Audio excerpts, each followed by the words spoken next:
لائق صد احترام سامعین ذی احتشام پردہ نشین خواتین اسلام حاضرین مجلس السلام علیکم ورحمۃ اللہ وبرکاتہ۔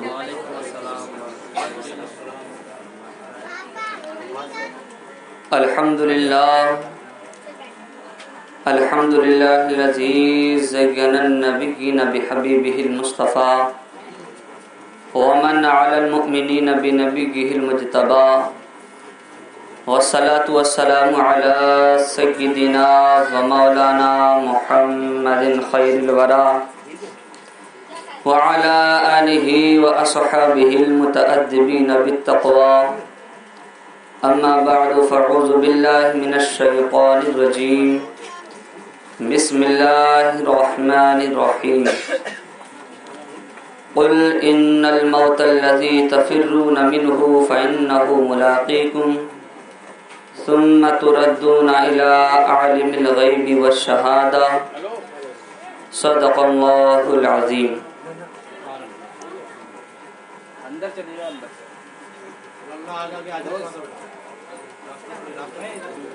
آئیے حضرات بارگاہ رسول اور آل رسول میں جی لگا کر درود پاک پڑھیں۔ اللہم صلی علی سیدنا و مولانا محمد وبارک وسلم صلاۃ و سلام علیک یا رسول اللہ صلی اللہ علیہ وسلم۔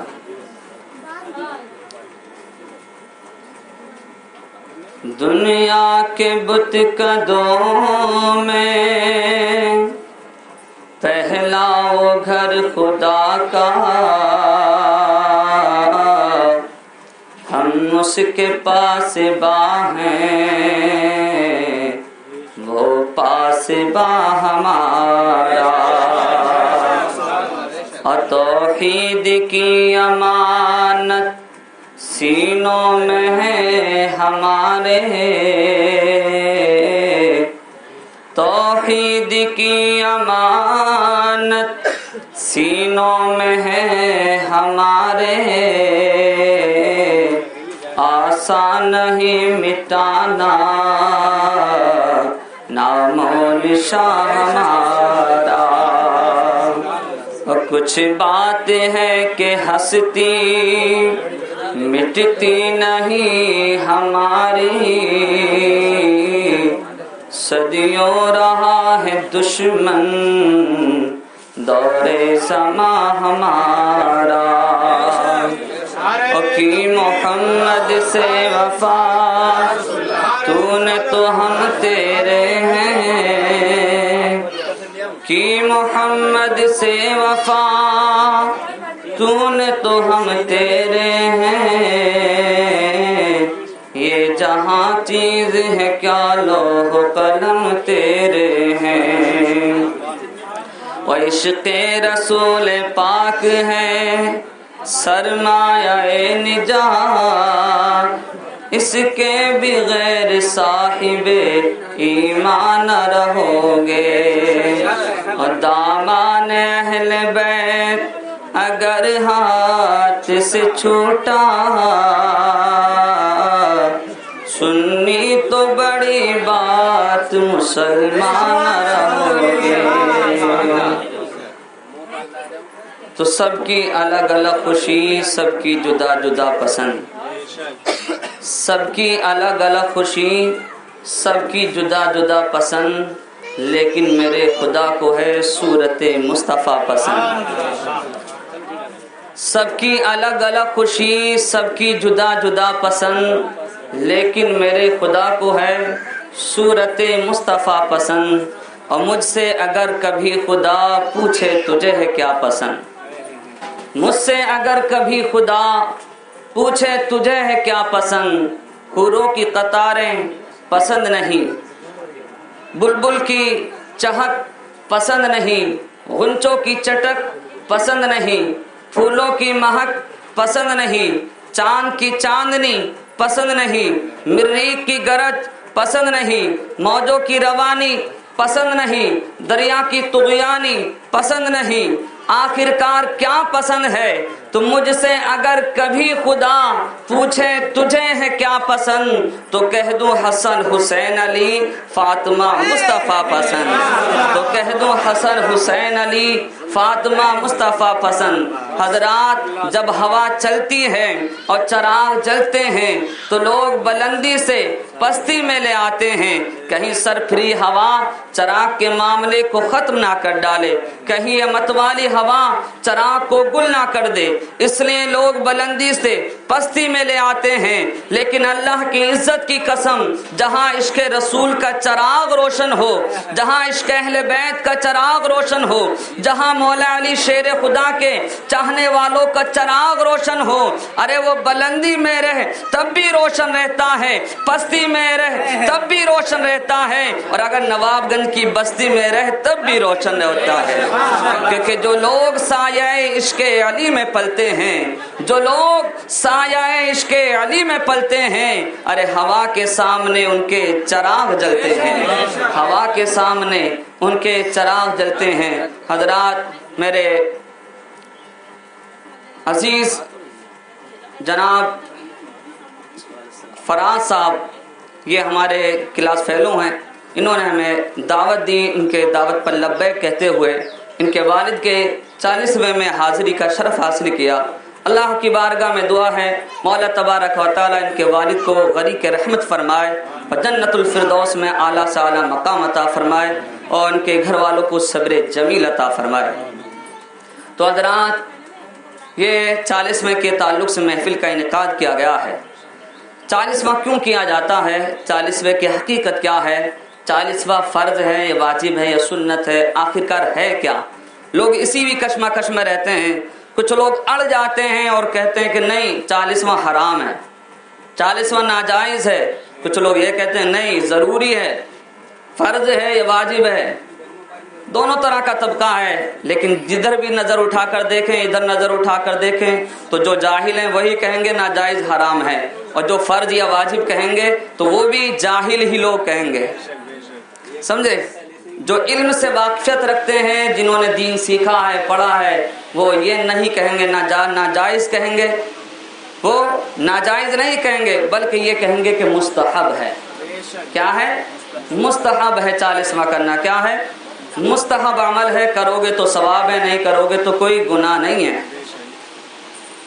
آخرکار اس کے تعلق سے مجھے کچھ اور بھی بتانا ہے، اس سے پہلے چند اشعار نعت پاک کے آپ کے گوش گزار ہیں، محبتوں کے ساتھ میں سماعت کرنے جی لگا کر کہیں سبحان اللہ اور تو کہیں یا رسول اللہ۔ پردے میں لیکن سب پہ نظر ہے، اللہ ہی جانے کون بشر ہے، میرے نبی کو سب کی خبر ہے۔ کون کہاں بیٹھا ہے، کس ارادے سے آیا ہے محفل میں، میرے نبی سب جانتے ہیں۔ اللہ تعالیٰ سبھی کی حاضری کو قبول فرمائے۔ کہ پردے میں لیکن سب پہ نظر ہے، اللہ ہی جانے کون بشر ہے، میرے نبی کو سب کی خبر ہے، کوئی کہیں ہو سب پہ نظر ہے، اللہ ہی جانے کون بشر ہے، انگلی اٹھی دو ٹکڑے قمر ہے، انگلی اٹھی دو ٹکڑے قمر ہے، اللہ ہی جانے کون بشر ہے۔ اور اس بند پر توجہ چاہتا ہوں علماء کی۔ شاعر کہتا ہے کہ سجدہ بتوں سے جو کروائے، کنکر سے کلمہ پڑھوائے، سجدہ بتوں سے جو کروائے، کنکر سے کلمہ پڑھوائے، ڈوبا سورج واپس لائے، کوئی حقیقت سمجھ نہ پائے، حیرت میں ابوبکر عمر ہے، اللہ ہی جانے کون بشر ہے، حیرت میں ابوبکر عمر ہے، اللہ ہی جانے کون بشر ہے، پردے میں لیکن سب پہ نظر ہے، اللہ ہی جانے کون بشر ہے۔ یا رسول اللہ۔ تشریف میلاد النبی، علماء اہل سنت، فیضان کرب و بلا۔ پردے میں لیکن سب پہ نظر ہے، اللہ ہی جانے کون بشر ہے، اور خشکی انہی کا ہے تر ان کا، جنت ان کی کوثر ان کا، خشکی انہی کا ہے تر ان کا، جنت ان کی کوثر ان کا، خالق کل ہے دل بر ان کا، پھر بھی تو دیکھو سر ان کا، آنکھوں میں آنسو سجدے میں سر ہے، اللہ ہی جانے کون بشر ہے، آنکھوں میں آنسو سجدے میں سر ہے، اللہ ہی جانے کون بشر ہے، پردے میں لیکن سب پہ نظر ہے، اللہ ہی جانے کون بشر ہے۔ اور آخری شعر محبتوں کے ساتھ سماعت کرنے جی لگا کر کہیں سبحان اللہ، اور طرف کہیں یا رسول اللہ۔ عشق ایسی فخر ابو ذر، ان کا جلوہ سب میں اجاگر، چاہے تو وہ پھر کوہ بنے زر، پھر بھی باندھے پیٹ سے پتھر، عشق ایسی فخر ابو ذر، ان کا جلوہ سب میں اجاگر، چاہے تو وہ پھر کوہ بنے زر، پھر بھی باندھے پیٹ سے پتھر، مالک کل ہے کچا گھر ہے، مالک کل ہے چھوٹا سا گھر ہے، اللہ ہی جانے کون بشر ہے، پردے میں لیکن سب پہ نظر ہے، اللہ ہی جانے کون بشر ہے، میرے نبی کو سب کی خبر ہے، اللہ ہی جانے کون بشر ہے، بروز حشر شفاعت کریں گے چن چن کر، بروز حشر شفاعت کریں گے چن چن کر، ہر ایک غلام کا چہرہ حضور جانتے ہیں، اور بروز حشر شفاعت کریں گے وہ لیکن، بروز حشر شفاعت کریں گے وہ لیکن، اگر ہوا یہ عقیدہ حضور جانتے ہیں، اگر ہوا یہ عقیدہ حضور جانتے ہیں۔ حضرات، یہ 40ویں کا انعقاد کیا گیا ہے۔ اللہ تعالیٰ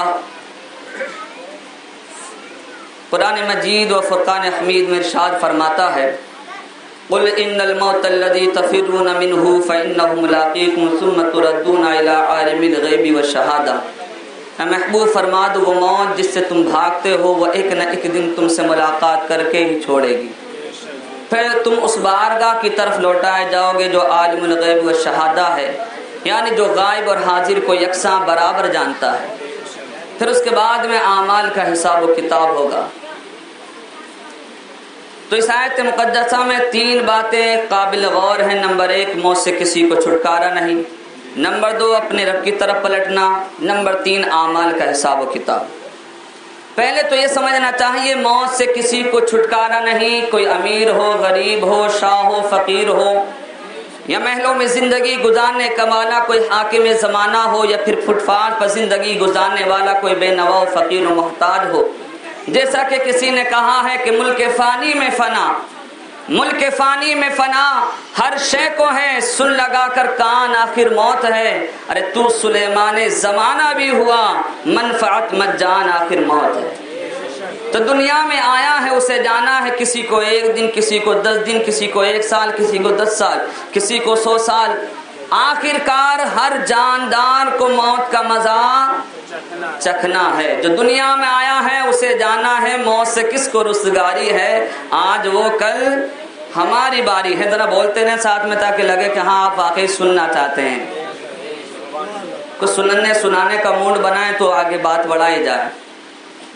علامہ راضی علیہ رحمت و رضوان سے کسی نے پوچھا، حضور بتائیں دنیا کی حقیقت کیا ہے؟ تو فرمایا موت دراتیا کھیتی کاٹنے کا آلہ،